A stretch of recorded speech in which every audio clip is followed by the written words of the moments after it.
존경하는 부산, 울산, 경남의 시민 여러분, 오늘 부산의 명소 이곳 해운대에서 위대하신 박정희 전 대통령의 100주년 탄신 기념일을 맞이하여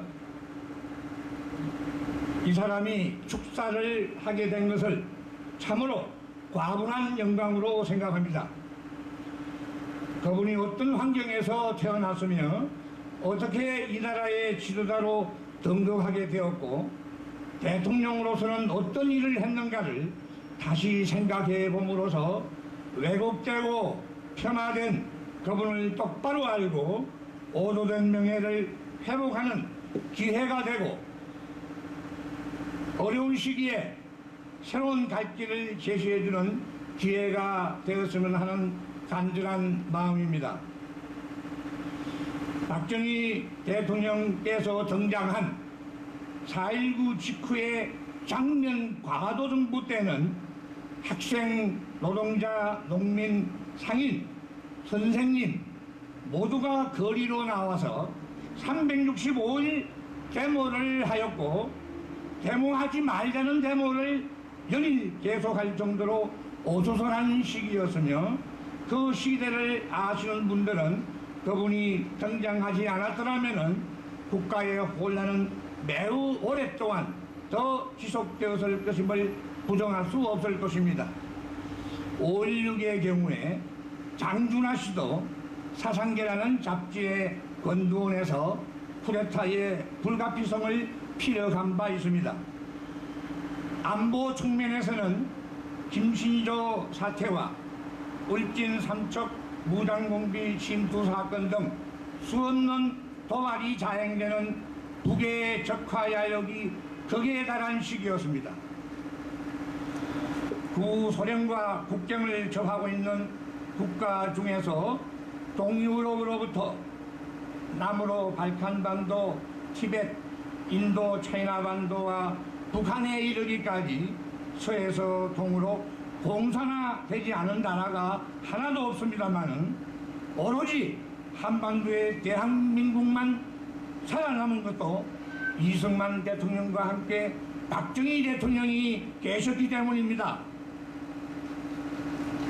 우리의 새마을 노래에는 우리도 한번 잘 살아보세 라고 가사가 있습니다. 얼마나 가난이 한이졌으면은 계속 잘 살아야 되는데 한 분만 잘 살아보라고 했겠습니까? 5천년 가난을 해결하신 분도 박정희 대통령이었습니다.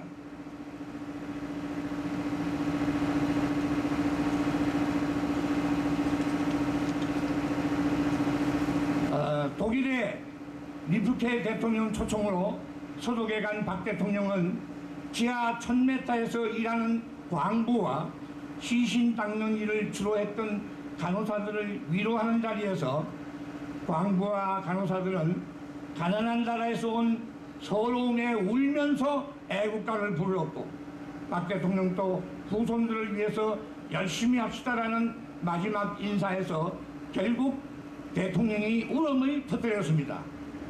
그때 지금은 못 살고 있지만은 후손들은 잘 살게 해야겠다는 대통령의 굳은 각오가 있었기에 오늘의 풍요가 가능한 것입니다.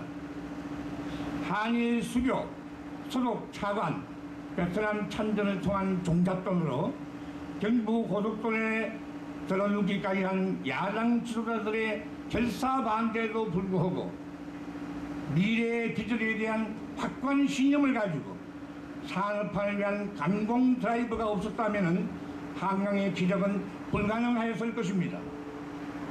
그 후 경제 발전의 동력이 되었던 새마을 운동은 OECD에서도 모범 사례로 연구를 했고 중국의 후진타워도 사회주의 신농촌 건설의 모델로 벤치마킹한 바 있습니다. 민주화라는 것은 산업화가 끝나야 비로소 가능한 것입니다. 중산층이 없는 사회는 사회적 불안과 정치적 위협으로 민주화가 불가합니다. 말레이의 마하티로 수상도 한국이 만일에 처음부터 민주화가 되었다면 오늘날의 한국은 없을 것으로 단언한다고 했습니다. 1인당 GNP 76분의 국가에서 또한 건축기술 부족으로 서울의 장충체육관도 우리 힘으로 짓지를 못해서 필리핀의 도움을 받았지만은 오늘날 필리핀과 비교해 보십시오. 과연 박정희 대통령을 독재자로 매도할 수 있겠습니까?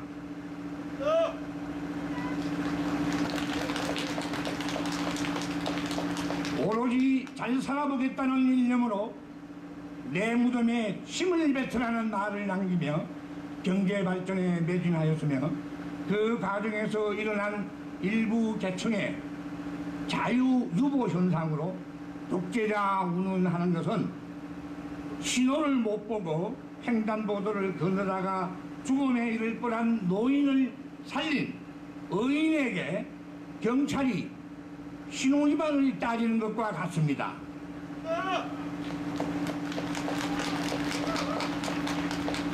미래학자 엘빈 투플러도 자유란 그 나라의 수준에 맞게 제한되어야 하며 그것을 독재라고 말할 수는 없다고 했습니다.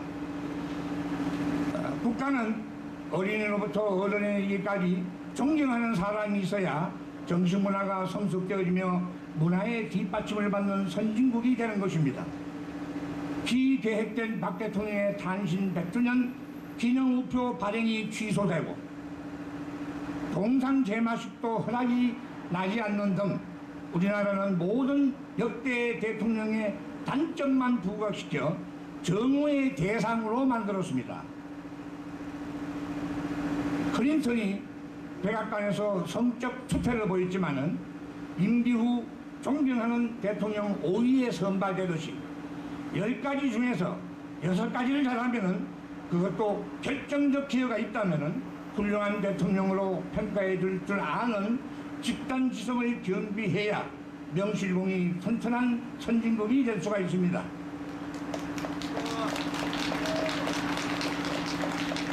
그러나 오늘날 세계가 인정하는 위대한 대통령을 한국에서만 일본 육사 졸업과 한일 국교 정상화를 이유로 친일파로 매도하고 일부 계층의 부분적인 자유유보 때문에 독재자로 매도하는 사회 풍토를 개탄하지 않을 수 없습니다.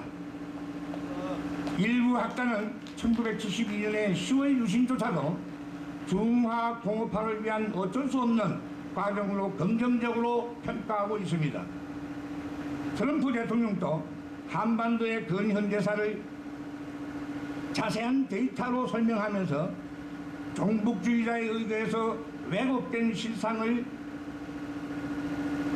은유적으로 바로잡아 주었으며 산업사회로의 기적적인 발전을 높이 평가하는 등 그의 국회 연설문 속에는 역대 대통령의 리더십, 특별히 박정희 대통령의 리더십을 높이 평가함이 녹아 있었다고 확신합니다. 즉 박정희 대통령의 국정 철학은 자유민주주의와 시장경제라는 인류의 보편적 가치에 두고 있었고 앞으로도 인류의 보편적 가치에 기반을 둔 선린 우호관계를 희망한 것입니다. 한편 오늘의 우리 사회는 언제부터인가 누구에 의해서인지 안보 불감증이 만연되고 이미 검증이 끝난 공산주의에 대한 경계심마저도 없어져 가고 있는 실태에 있습니다. 또한 한반도의 안보는 북한의 핵실험 때문에 과거 어느 때보다도 엄중한 상황에 놓여 있습니다. 북한은 해방 이후 한 번도 적하야욕을 포기한 적이 없으며 한 번도 한반도 역사상 가장 오랜 기간 참혹하게 남쪽을 괴롭힌 주적입니다.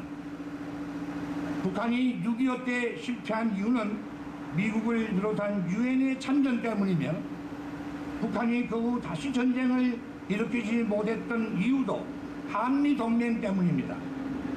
한미 군사동맹 체제는 세계에서 가장 효율적인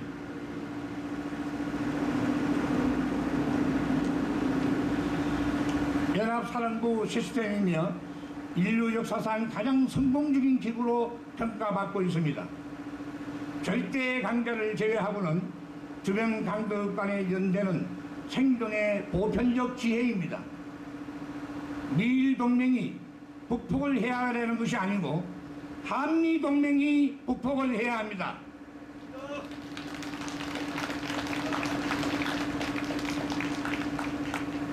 우리의 역사는 고비마다 대북 경제 태세를 더욱 강화하면서 시장 경제를 창달시키는 보편적 가치에 기반을 둔 국가 리더십이 발휘되어 왔습니다. 따라서 정부는 일촉즉발의 현 상황에 대응하여 시나리오별 안보 정책을 더욱 구체화하고 통일은 어떤 통일인지 그 로드맵을 분명히 밝힘으로써 국민들의 불안감을 해소하고 민간 군이 한마음이 되어 총체적으로 대비해야 할 것입니다. 가난해도 살 수 있지만은 국가가 없으면은 살아갈 수가 없기 때문이며 자칫 5천년 역사에 최악의 기록이 올 수도 있기 때문입니다.